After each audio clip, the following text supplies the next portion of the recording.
از عشق رنج دیدید شما؟ این بسیار سوال مشکل. همین آدم که زنده باشد و از یک چیز میرنجد و از یک چیز خرسند میشه. یعنی بود. یعنی یک چیز بوده. برویم. بار شما رو سگ گزیده است؟ نه. سگ از من میترسد چون سال خودم سگ. در کودکیتون زیاد کاسه بود طبق رو شکستید؟ با بهانه شستن شاید البته. البته. یعنی بود. کاری که شما نکرده بودید به شما بار کردند، یعنی شما رو تهمت کردند؟ بود. از دوستی خود خیانت دیدید؟ شاید بود. نیکی کردید و در جوابش بدی دیدید؟ این طور هم بود. خوب، در صحنه هنگامی برآمد کردن ناگاه فونوگرام قطع گردید. در حیات من این خیلی نبود، لیکن وقتی که در یک جا من همیشه زنده میخونم، زنده میسرایم در معرکه، در یکون چهاربینی و وقتی که بسیار زنده میسرایید فونوگرام رو فراموش میکنی و یک بار مجبور بودیم که باید فونوگرام میخوندم چون همون سرود رو ویش بی آوازش نبود و وقتی که من با موسیقی آواره شدم زین الدین اشفتم خون الکه سرود رفته استاده است و میکروفون قایم یعنی فونوگرام قفا مونده. قفا مونده. خیلی خوب. به اجازت سرود شما رو بازخوانی کردند، یعنی سرودتان را دزدیدند؟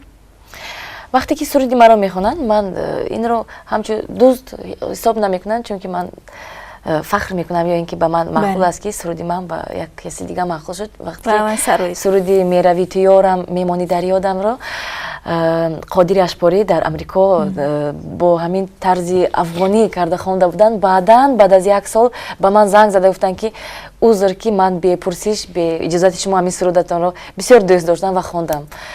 من از این چیزا خفه نمیشم. خیلی خوب. با شما اظهار محبت کردن، شما رد کردید. من خود رو یک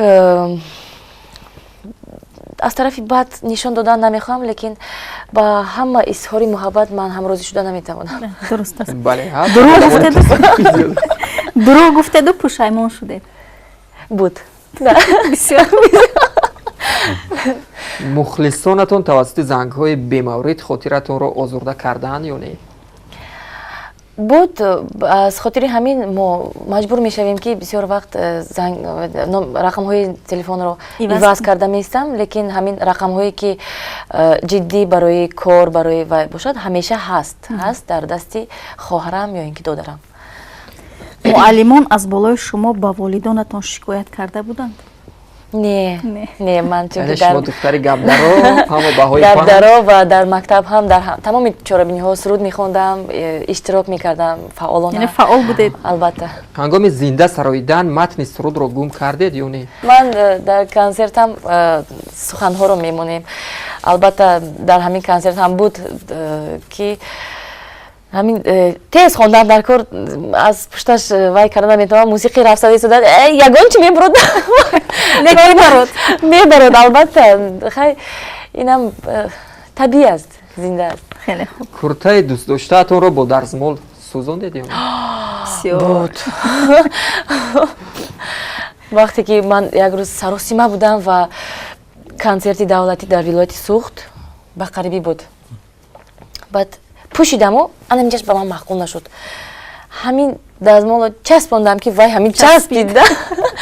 لیکن با همین دوزنده هم زنگ زدم گفتم تیز همون موندگی متریال خیلی رفتم در 10 دقیقه من تو خوش رو کرده و از دو طرف یخیل کرده داد و با من وای کرده رو پوشیدم. خیلی خوب. خوب میگذاریم با زین‌الدین. ببینم رنگ زین‌الدین کمی تغییر یافته ایستاده از سرخ میشود. شما تشویش نکشید، ما با شما سوال‌های آسان میدیم. بود یا نبود فقط تمام. هنگام خردسالی با دلنازه زیاد جنگ میکردید؟ نبود. در نورسیتون بندهای پایافزالتون رو بسته نمیتوانستید؟ مثلا در چند سالگی؟ نورس که شد الکه بعد از 10 سالگی؟ بعد از 10 سالگی میتوانستید؟ نبود. همسایه ها از بالای شما با والدانتان شکایت میکردن؟ نه. барои ишқ ашк рехтед? афсус не. ин чӣ хеле ашқ нарехта шумо композитор шуд, ман ҳайрон. чӣ хел одами эҷодкор метавонад беэҳсос бошад ва ё мумкин ашки ман аз мусиқӣ барояд. Ман Ҳа, дуруст. тамоми дарду ва барои ишқ шалоқ хӯрдаед? барои ишқ бале буд.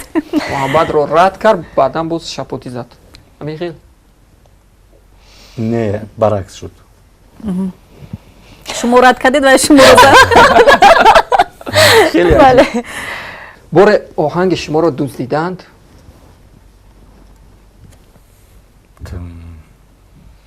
Шояд мумкин. мумкин дуздида бошанд аллакай худатон пай набурдед. хеле аҷиб. боре ҳам тасодуфан пул ёфтаед аз ягон роҳ ё аз ягон ҷои дигар? Мумкин дар ҷавонӣ ёфтагӣ бошад. ба чӣ кор кардед? Ҳичи. кисаба задед? ҳатто 3 бор нагуфтед аз кис аст. дар филми 12 соли интизорӣ шуморо коргардон Муҳиддин Музаффар маҷбур кард ки роли судяро бозед? Маҷбурам не? ихтиёриям не.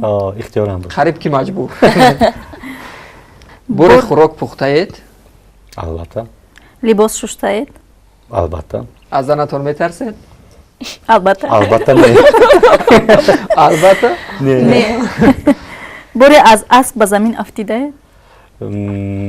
Аз асп нафтидаам. Нафтидед. Аз велосипед афтиги. афтидаед. боре аз касбатон пушаймон шудаед? Не. Касбамро дӯст дорам. зиндагӣ орому пур аз муҳаббатро таманно мекунам бигзор ҳамеша